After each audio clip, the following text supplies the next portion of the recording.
Hey, God bless you, my friend and sister Sharon. And today we are dealing with this topic, how to deal with anxiety and fear during this pandemic of the coronavirus. Friends, first we got to know and understand it's okay to be afraid. Yes, it is. Don't let nobody trick you. We are human beings and we all have a myriad of emotions. We have times when we feel up, times we might feel down. Sometimes we just be like, oh boy, what is going on here? There are different moments that the natural human response to this type of crisis, it can be of a little bit of concern. But when you step over the threshold of concern and it's normal. But once you move into a day in and a day out grind of thoughts that take you captive to the point you are tormented in your soul, friends, you have gone too far. Remember this and never forget it, my friend. Jesus, he taught us how to beat out worry or anxiety, fear, however you want to call it. He gave us instructions in Matthew chapter 6. He told the disciples the same he would tell us today. He would tell us, let not your heart be troubled. Take no thought for tomorrow, because tomorrow has its own set of problems and issues. So Jesus, he would tell us, you got to chill out. You got to fight. Even though there is lots of pressure on many people. But what I want to encourage you with the most is that we are all being affected by the coronavirus. Every person in the entire globe has been roused because of this pandemic. But what I want you to be encouraged in doing, besides pondering, what did God give you to do? What have you been doing before this outbreak? What were you doing? Keep on doing it. Don't stop. Keep going. Stay focused, my friend. This is not going to last forever. However, things will never be the same. But the restrictions, a lot that has happened, it's not going to continue to last forever. It is a time, it is a season, and for the wise, it is a time of calibration and reflection of where you stand with God. But what I want you to understand, friends, stay focused on your mission. Every follower of Christ should have something that has been placed in your hands to do for the glory of God. Oh, yes. What is it that God has given you to do, my friend? And if you don't know, that should be your quest right now, is seeking to know what has he given you to do, because that is part of winning over anxiety and fear. Remember, it's not about what's happening. It's about what happened 2,000 years ago. Jesus Christ, our Savior, told us to let not our hearts be troubled.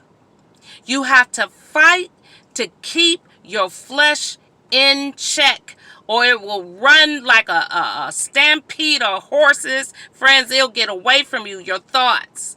But you have to understand, when anxiety takes over you with your physical body, you having trouble to the point where you can't control your body because of the fear that's upon you. Friends, it is an indicator you are trying to control your life. You are going too far. If you try to go beyond today and tomorrow, you can hurt yourself real bad.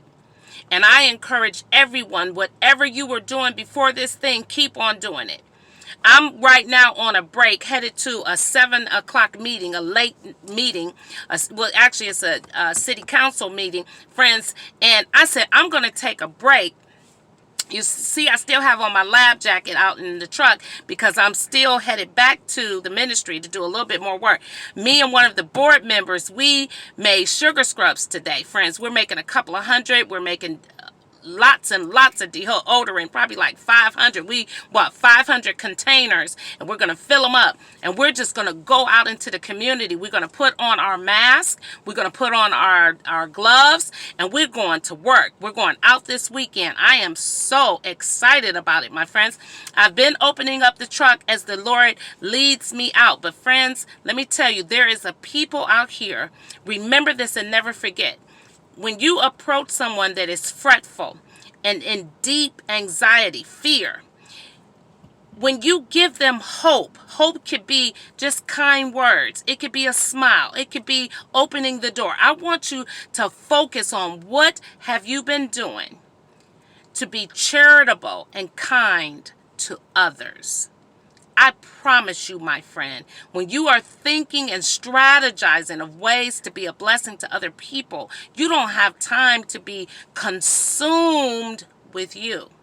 It is like a equalizer. It's a stabilizer, because God had given Adam something to do. And Adam was so focused in taking care of Eden, the garden, he didn't even notice that he was alone. It was God that noticed that Adam was alone.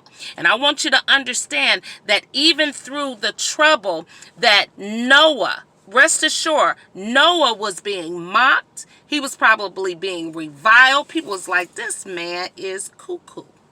It ain't never rain. He looked like some kind of, it's no telling what they were saying about Noah. Follow me.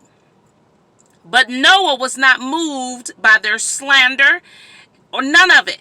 And I can imagine how turbulent that could have been. You built this huge structure and everybody could see it and mock it.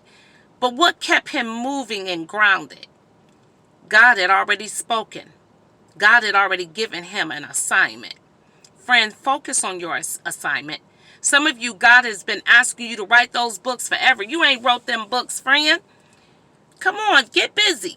You don't have time to sit up and see your mind to lock up on you, because you're taking your thoughts for tomorrow, the day after, the month after. Today is the day. And I have learned, friends, it's a discipline. Today is the day. And I'm going to kill today, meaning I'm going to get busy.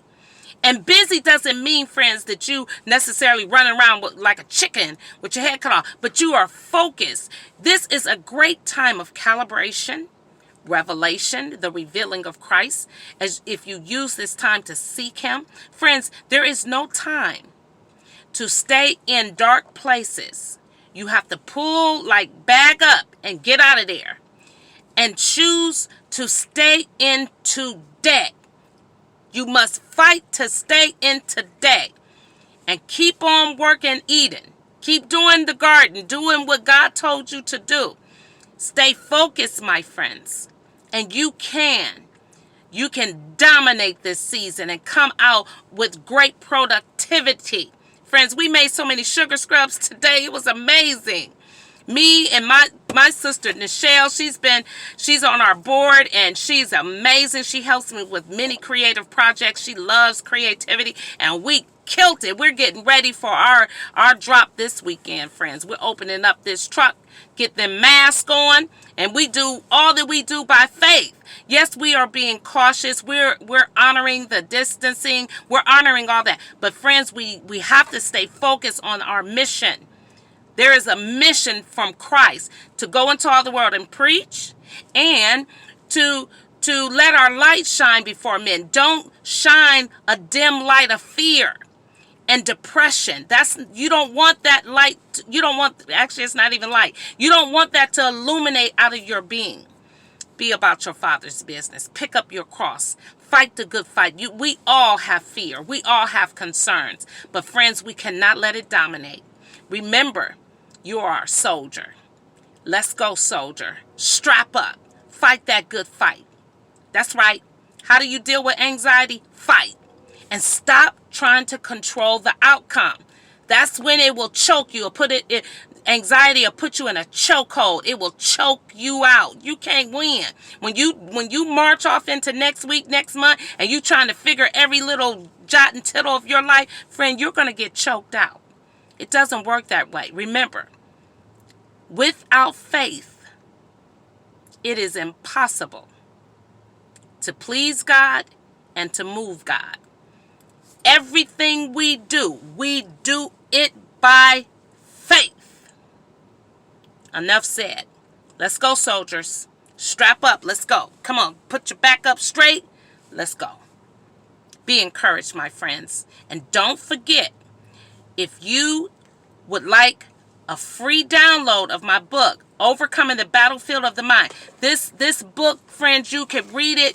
It only has like 90 pages. You can read it in maybe a couple hours. It will bless you. It will help just harness you. It's a free download. Go to either one of my ministry websites, Handmaid's Hopes for Hope or motivatingyouTowin.com. Friends, go there. Get the book. Read it. Practice it. Practice what's in there. It's from the scriptures. That's my son calling. I gotta get that call, friends, because I gotta go and take care of dinner before I run to this late meeting. I hate late meetings. I hate them. And I gotta I guess I'm gonna end up wearing my lab coat because I don't have time to change now. But let me go, friends. Enough has been said. Be encouraged. Look at my Daniel. He like, Ma, Ma.